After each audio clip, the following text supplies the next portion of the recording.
is up, everybody? Welcome to another episode of Who the Puck is Ryan Dingle, right here on the Always Next Year podcast. I'm your host, Rob, joined by Shane and Steve today. And a relatively short segment that we're going to have today. We're just going to field a few fan questions that we've gotten over social media and through email. And we're going to talk a little bit about the NHL playoffs. So, we're going to get right into it right now and dive into the fan questions that we received. I put out a tweet the other day and got a few responses to it. So, I'll start off with the first question that I received. And this person wants us to go through our top 5 favorite Flyers of all time and kind of describe a little bit why those players are on our list. So should we just make this collective? I think we can go individual here. We got a little bit of time. Going individual. Yeah, well, I didn't know we were going to explain why, but, I can figure it out. Figure it out. Let's go. Start with you, kid. Oh, you want to start with me? Yeah, because we're throwing you both under the very bus here. similar. Right. Number 1. Came a team. Sammy Kapanen. Yeah, you weren't expecting that. So screw you. I was. I don't know why I wasn't. He absolutely loves Sammy Kapanen. Yes, exactly. And he finds a way to say it every single segment. Usually it's Kasperi, his son, who I want purely for nepotism reasons.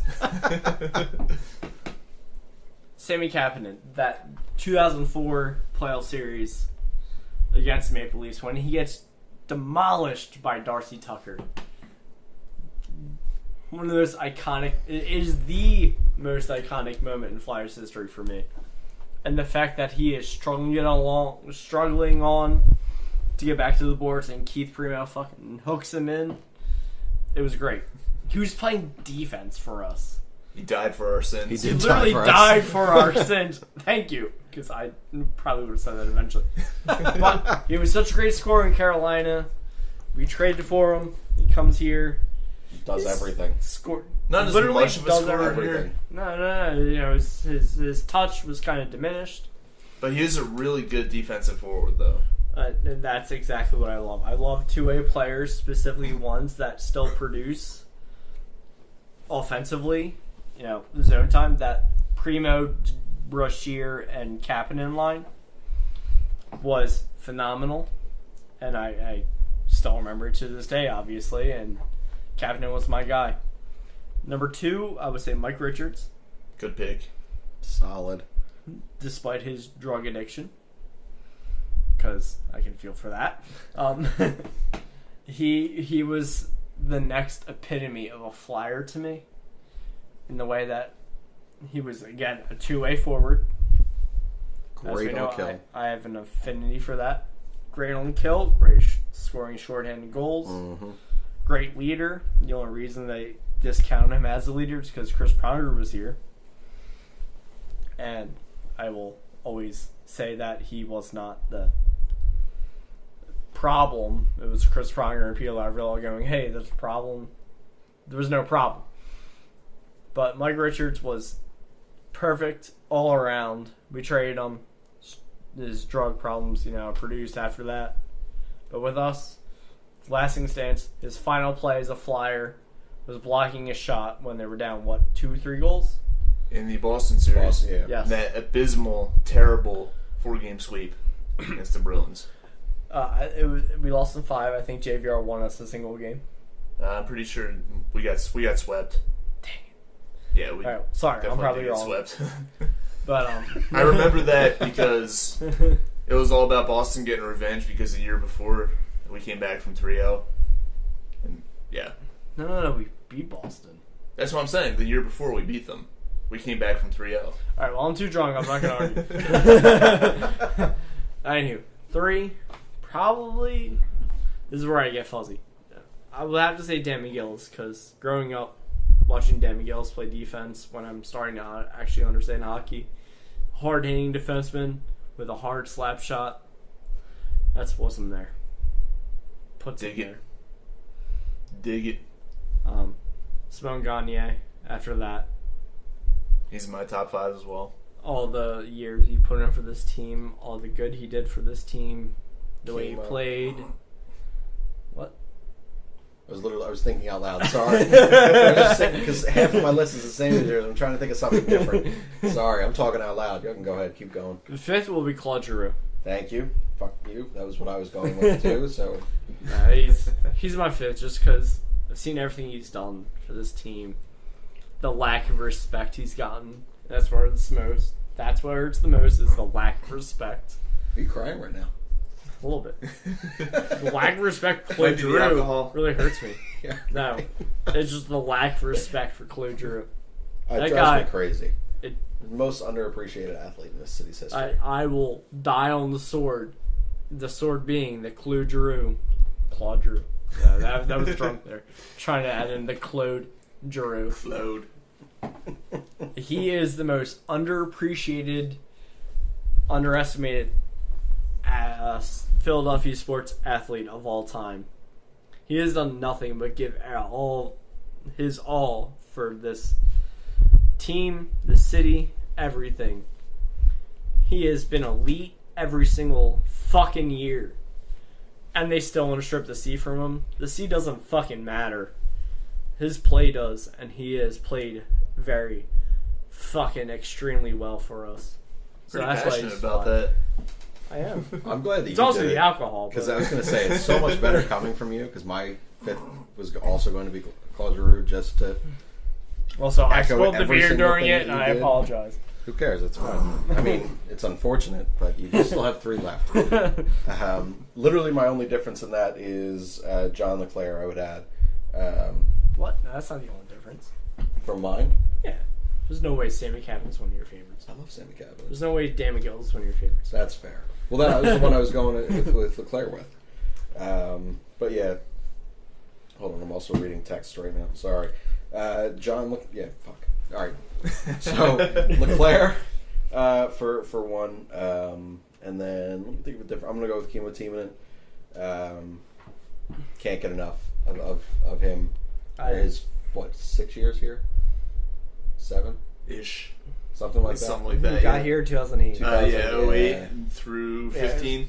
Probably 6. Yeah. He was very close to mine because he was more of a number one defenseman that Chris Pronger ever was. But Complete. Yeah, he was. So that's a take, by the way. that's a take I will fucking live and die on. He But was yeah. number one defenseman forever and ever. Well, sorry, not the last year, but yeah. Fair. But those are my differences from those lists. You? I'm gonna be the same as you. I'm going John LeClaire number 1. I just love the fact that he was that goal mouth scorer who could put up 50 goals. I loved it. He was the only guy in the Legion of Doom that I actually liked because I am not a fan of hate Lindros. Lindros. Yeah. I'm not a fan of We're Lindros. straight in Flyers history. We're straight in We're NHL history. history. Number 2, I'm going to go with a guy who's potentially going to win a Stanley Cup this year, and that's Rob Brind'Amour. I should have went with Yeah. Brady. A guy who had that big controversy with Lindros that played a role in him and Brind'Amour getting traded. Wait, who fucked whose wife? Lindros did Brind'Amour's wife. It's fucked up. Yeah. Fucking Eric Lindros, man. You're doing that to me right now. What? I'm just kidding. I have not slept with Stephanie. Number 3, I'm going to go with another former Whaler / Hurricane, Keith Primo. Guy was that heart and soul guy that the Flyers. I mean, obviously the 5 overtime goal was my first real big memory from him, but wasn't the most talented player on the team. But he was one of those guys who gave 150% every single time he's out there. He never had an issue with effort. He's always a 60-minute guy, always busting his ass. I remember in the 04 playoffs, he scored a hat trick against the Toronto in a game that he played with a concussion. The 2004 playoffs was the epitome of Keith Primo. And that Game 6 goal to tie it against Tampa, I cried. the greatest wraparound of all time. I fucking cried. And you know what? He was the epitome of a captain at the time too. Oh, he was. Captain, right? He was, yeah. Yeah. He was so pure. They apparently before those playoffs, they were like, yeah, Keith Primo doesn't perform in the playoffs, and then you know what he did? He performed in the playoffs. No, he went fucking beast mode in Yeah. the playoffs. Yeah, he was the best player on the team in the playoffs that He year. could have won the Conn Smythe Trophy had we made it to the playoffs, or not the playoffs, the fucking Stanley Cup. But injuries, so continue. Sorry. Primo is my number 3. Number 4, I'm gonna have to go Simon Gagne. Up and down career. Some years he wasn't great. Some years he was excellent. I would never say that. I mean, he had a couple of years where he didn't perform up to his standards. Maybe he finished in like the low 20s in goals, but he had a couple other years. I think the first year with Forsberg where he scored like 47 goals or something like that. That Giroux, or not Giroux. The Forsberg, Knubel, Gagne line. That was electric. Yes. Gagne had... That was a really fun line to play It was. NHL with, just saying. Yeah, I remember doing that. It was so much fun. And then the crowning moment for Gagne is scoring that Game 7 goal against Boston. He started the comeback that series with the overtime goal. He finished it with the Game 7 goal with about 7 minutes to play in Game 7. Capping off the 3-0 comeback, both in the series and in the game. That was an incredible moment. And a guy who, he was... Aside from a few years out in LA, he was a lifelong Flyer, and it was really cool to see him come back for that short little stint in the lockout year. I was there for his first game back. And he scored a goal in that game, did he not? I basically cried when they showed the video when it was either Gagne's return with Tampa or when he was actually That's right, back. he did play for Tampa for a little bit too. Forgot about that. Yeah. But number 5, Roman Czechmanek. I was gonna say Czechmanek. I just love the fact that he made saves with his helmet. That was pretty cool. With You his are head? fucking kidding With me. his head. With his head, yeah. Headmonic. Yeah. I You love can't be fucking serious. I am serious. That's hilarious. Wait, I you're love actually the- fucking I serious? am being serious. Are you sarcastic. kidding me? I love the fact that he would make saves with his helmet. Oh. As a 10-year-old kid, I was absolutely ecstatic about that. Alright, can we be super serious though? I am super serious. You're saying Roman Czechmanek. I am You're super serious. Are you serial right now? I'm super serial. Alright, so Roman Czechmanek. Okay, go on. That's I'm my 5. offended. I'm That's offended. my 5. Oh, Good. I'm offended. I Please love- explain Roman Czechmanek, and I will explain why I'm offended. I already did. I love the fact that he made saves with his head. It's literally I it. can't Yeah. believe that you were I going can't with believe it. I'm looking at your face right now, but I can't believe that you're real. I am real. that. This is right up there with your Then Sean Aki. Couturier would have never. With no hips. Oh, man. Alright, no. How dare you? That was a damn shame. He would have been okay. Okay, so I got 2 things now. Let's hear it. Rob, Roman Czechmanek. Fuck him. He was a great goaltender for about a season and a half. And that's about as long as he was here. Yeah. He was a great goaltender. But you know what? Brian Boucher. Brian Boucher was terrible when he came back after that one good playoff He came stint. back. What? No, he came back. All right, so 2000. He came back like 4 times, Yeah. but okay. Let's hear Okay. it. The first time he had that great playoff run in 2000, which Okay, everybody. that was the best thing ever. Bouch loved since '99. And then he came back the next season, and he was terrible, and that's why Czechmanek took He over. wasn't terrible. He was just average at best. And then, Czechmanek came in. Yes, you're right. And then Czechmanek played really well. And And then what? you can't blame Czechmanek for the fact that they played Ottawa, and in the series they scored 2 goals in 5 games. They scored 2 goals in 5 games in that Did you series. score one of those goals? Mikhaila scored 1, and Fedotenko Thank scored you. the other. Thank you. They No, won. Andy Delmore, I think. I don't know. It was a defenseman, but either way, they won game 1, 1-0. A Fedotenko goal in overtime. They got shut out 3 games in a row, and then they scored 1 goal in game 5. You cannot blame Czechmanek for that because he played I really don't. well, I and don't. the I don't. offense was not on the team. Who was the coach here? I think it was Craig Ramsey. It might have been Fuck that guy. either him or Bill Barber, one of those two. I say fuck that guy for Craig Ramsey. Yeah, it was like 3 years ago. I'm like, Craig Ramsey should be the coach for this team. Oh man! All right, so going on to our second question here. Boucher or Czechmanek is all I'm going to say. He was actually legitimately number 6 for me. All right, the second question we got here is: the roster is comprised of lots of very young players, guys between the ages of 18 and 24, and some older players over the ages of 28. The team doesn't have a whole lot of middle ground there, I guess, between the ages of 24 and 28. Should they address that? Kind of get some of those guys who've been around for a little while but aren't, older veterans. Should they address that via free agency? Is that a thing that they need to be concerned about? So I personally think that we're not going to get any of the top tier free agents, and I think that you're then looking at guys that are going to basically just bridge guys 2-3 years. If to me, I don't care if you're 35, 36, 37. If you're only giving me 2 years at 5, 6, 7, whatever, I don't care. To me, I genuinely don't care about anyone's age in free agency. It's more so the fit in terms of how we can maximize and not diminish the roles of some of our up-and-coming youth. So for me, I don't care if they're mid-20s. I don't care if they're late 30s. I don't care if they're 19 years old. Steve?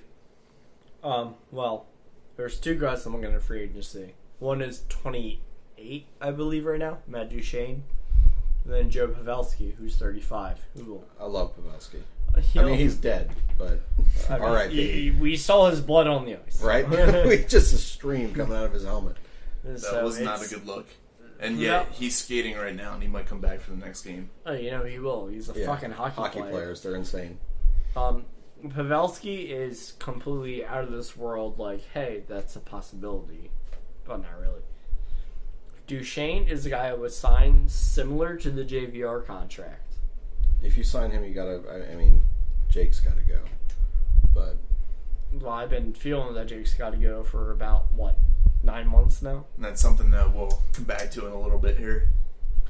But yeah, it's just, Philly's gonna hate Duchene. Why? They hate Jake Voracek. They're gonna put up similar stat lines. I don't think Philly hates Voracek. Philly is brutal to Jake Voracek. They are. He blocks everyone. Which is hilarious. It's a double-edged sword. They critique him, he blocks them, they hate him even more. Which, that's kind of cool. Don't blame me, Jake. Love you, Jake. You gotta be traded, Jake. Oh,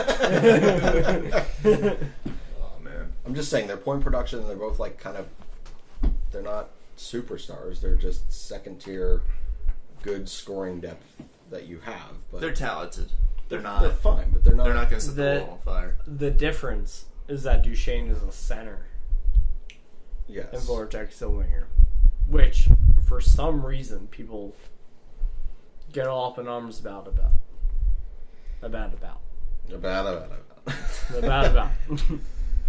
So to answer this question, I don't really care about age a whole lot, as long as... I don't know why. Yeah. To me, it's all about how long they're going to be productive for. And certain players, it's different for different players. You could have a guy who comes in 35 years of age and still has 2-3 good years left in him. Right. You could have a guy who comes in at 24 and he's like Matt Reid, he's done. Hey, that offends me. He's going to feel some type of way about that. Remember when he led the league in scoring through the first 2 weeks of the season 3 years ago? Yeah, he Bob had like five goals in the first... And he scored 1 goal the rest of the year. Anywho, I agree with what you're saying, Rob.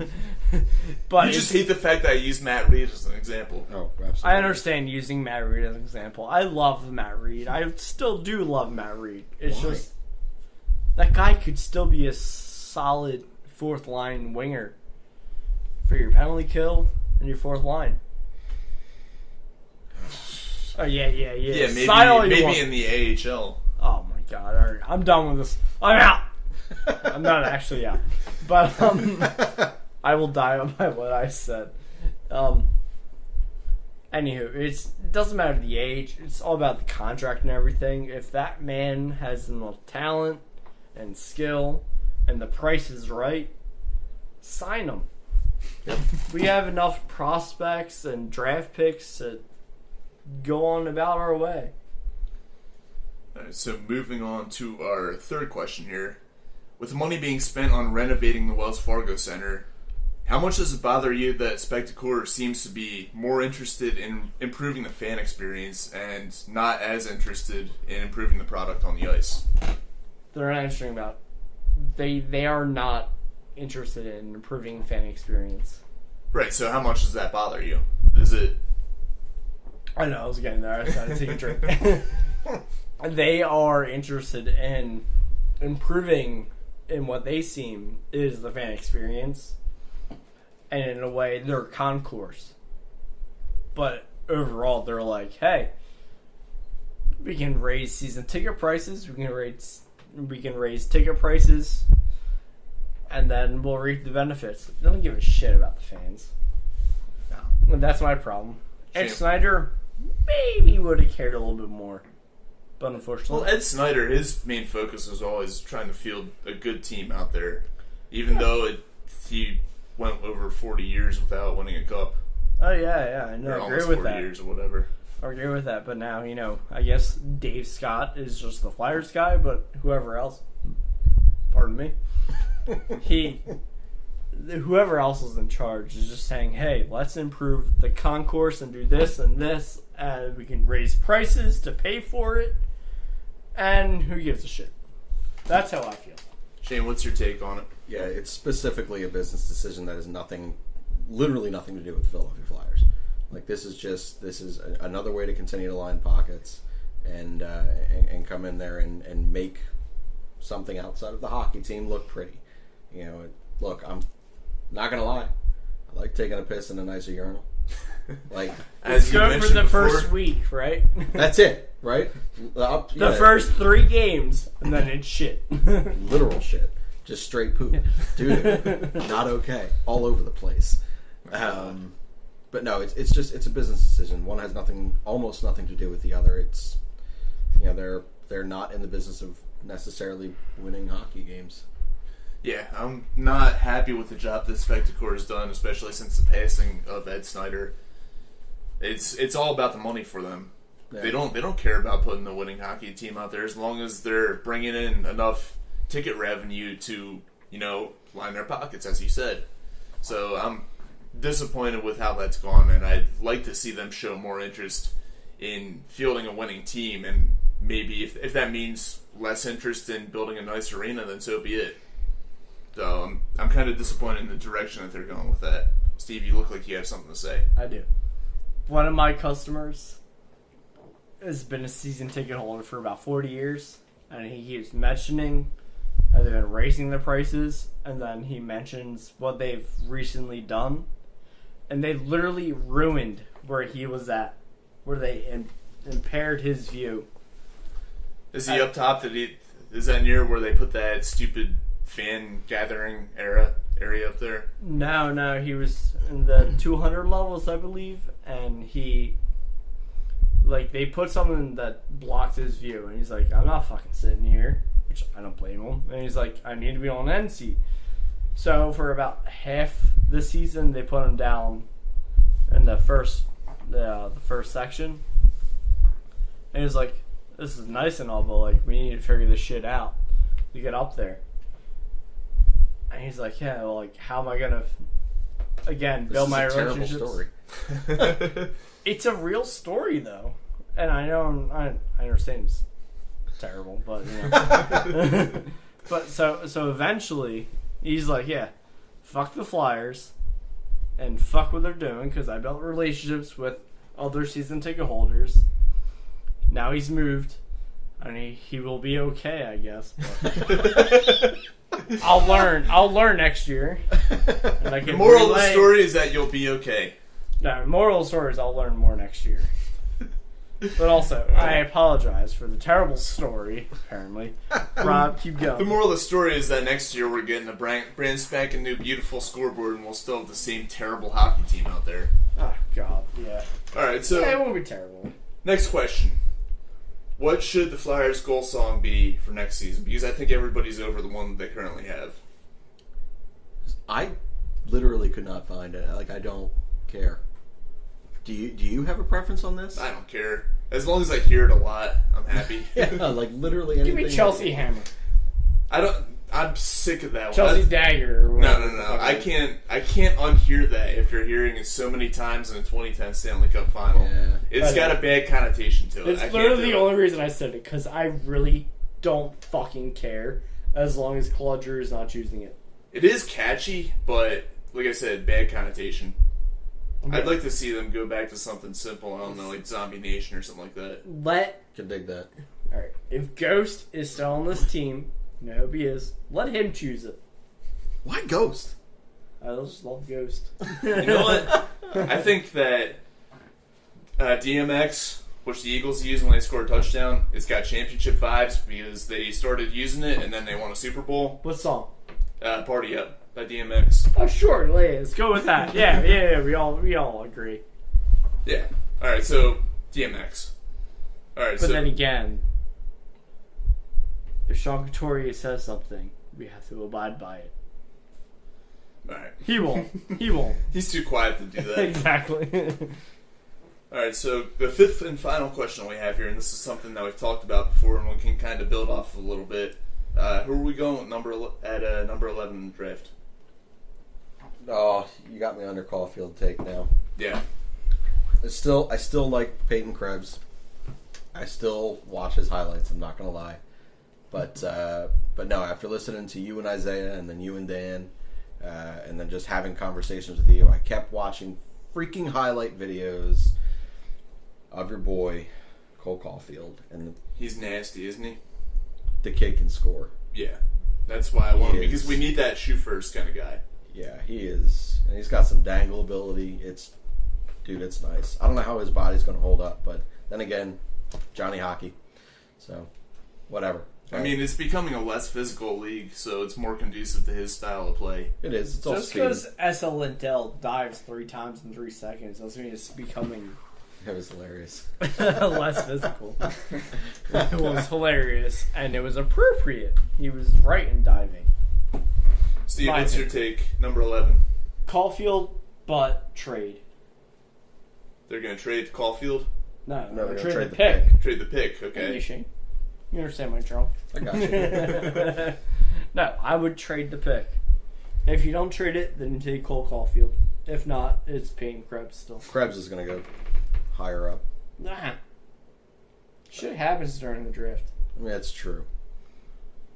Alright, so I'm going to dive into something that you brought up in the group chat Down. about Elliot Friedman's 31 Thoughts that came out. And he mentioned Winnipeg thinking about trading Perot. And wondering who? how... Trading Matthew Perot. Okay, cool. I heard pro. Perot, whatever. Same thing. So, first of all, how do you guys feel about the Flyers potentially making a move for him? Are you pro? Or are you against it? I am pro. I was just Pro, going to pro. say it too. Pro Perot. What were we watching? So, were we watching a Winnipeg game? What were we? We were.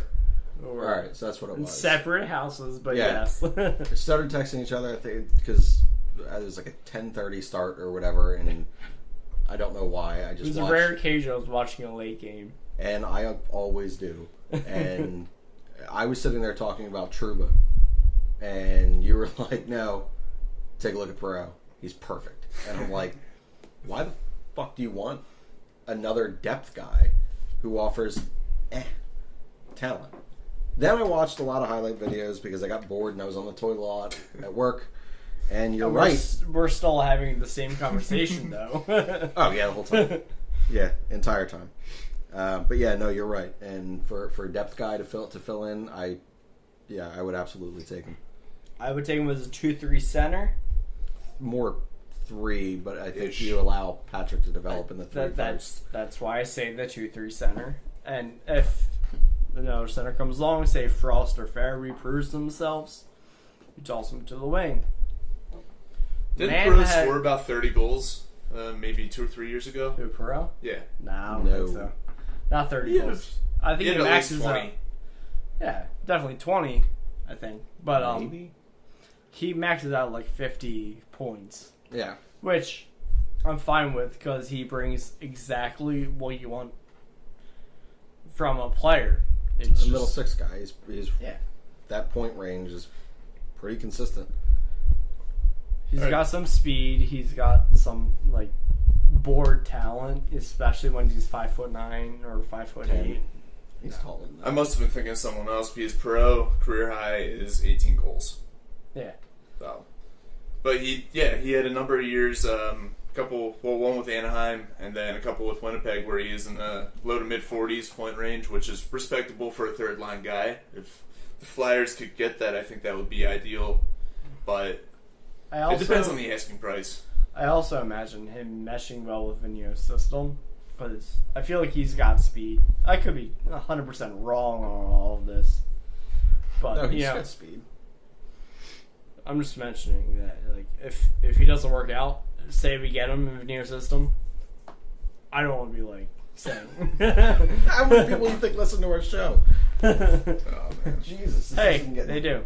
They do. We have a couple hundred elite, but but yeah. So I think Perreault could fit Vigneault's system. If he doesn't, then I'm wrong and I apologize, especially if you get him. I just think he's the perfect 2-3 center potential winger to help us move forward. And if you can trade Jake Voracek for Trouba and Perreault for cap reasons, yeah, fucking do it. I absolutely. we're gonna talk about that tomorrow on Whiskey Ramble. If you have any whiskey left to drink, after I do armchair GMing. yeah, all day at work. I don't know what I'm gonna do tomorrow for my last day at work. I may just call out sick. Pantsless. You should actually call out sick. So you got my jacket. What else do you have to prove? I don't have to do it. Oh wait, no, you got to get me vacuum. Correct. Alright, so one last thing that we want to hit on real quick. NHL playoffs going on. It's been really entertaining so far. Lots of overtime games, a couple games. Nothing makes sense. Absolutely nothing makes sense. All the good teams are out and all the bad teams are still playing. So, which makes it fun, but nothing makes sense. I want you guys to run through the most exciting moments so far, which team has been the biggest surprise, and who is your new pick to win the Stanley Cup, since we all, I'm assuming, our original picks are eliminated now. I can't even remember who I took. Did I take Calgary or take Winnipeg? I know I took Vegas. Alright, so that was the most exciting part of the playoffs so far. Yeah, and honestly. Yeah. Which, look, watching in real time, I thought it was dog shit. It was 2 minutes at the most. I thought that, everything was correct. I thought they called everything appropriately. I went and took a piss, never saw the replay until 3 goals had been scored in 3 minutes. Then they showed the replay again after you had flipped out in the group chat saying this is the dog shit call. It was terrible. The guy died. He's literally dead. Then I saw the replay and I was like, oh, he ain't dead. No. And it was his fault. Dead.